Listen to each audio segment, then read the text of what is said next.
If you have ever had wrist pain holding onto a kettlebell, this episode is for you. Brief anatomy overview here. Our wrist has many different bones in it. So between our forearm bones and our hand bones, we have 8 wrist bones. And these are all held together by ligaments, but there's also a bunch of muscles that kind of attach all around this area. When we're holding on to a kettlebell, so in kettlebell sport, we tend to see hold a kettlebell like this. So about a 45-degree angle, kind of across your hand here.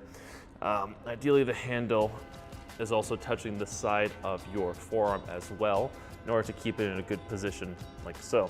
If you're holding the kettlebell more, something like this, for instance, nothing wrong with holding it this way, but understand that we're using more of our forearm flexors here, so we're gonna tire out much quicker. But if you're using kettlebells more for strength work, this is not a big problem. If anything, this will help actually to engage more grip force during the actual movement, so that as a consequence, you're going to be activating more shoulder muscles, and we talked about that in a previous episode. However, in kettlebell sport, you definitely do not want to be holding it like this because you'll tire out very, very quickly. So that's why we're holding it on to this way, to the same degree. If you're also holding it almost like this, for instance, again, we're activating our forearm flexors here and we'll tire out a little bit quicker. So what we do, we kind of hold it this way so that our forearm muscles are now not tense, we're as relaxed as we possibly can be in this part. So the bell is really just resting on the base of the hand here and on the back of your forearm. Now, for some people, if we're new to this, we can start experiencing some pain in the actual wrist.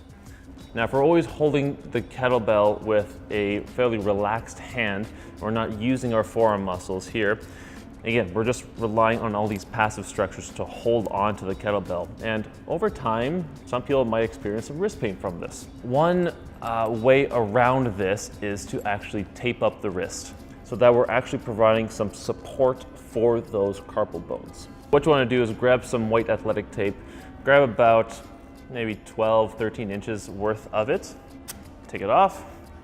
Now, start off applying it to the back of your hand.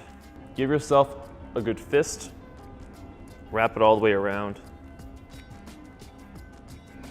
like so. So it's gonna look something like this. Then grab another strip, same length, half overlap it. This, nice tight fist, all the way around.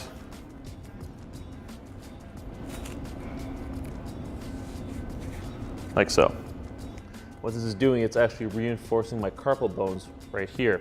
So now that I'm holding onto the kettlebell, this provides some support for those wrist bones. You can also put on some power flex on top of that.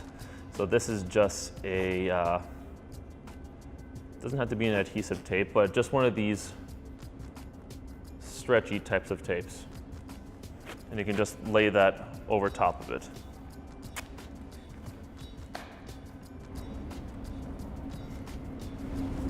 Put it on top here. Wrap that around. So there you go. So that's one way to tape up your wrist to help with any wrist pain holding onto a kettlebell. Now, of course, there are many types of wrist pain that one can experience, especially holding onto a kettlebell. So this might not work for everybody, but if you have wrist pain or you know somebody with wrist pain when they're holding a kettlebell, have them try this one out and see if it helps. So that's it. My name is Dr. Eric St-Onge. If you like this video, please like it. Please hit subscribe. Really appreciate it.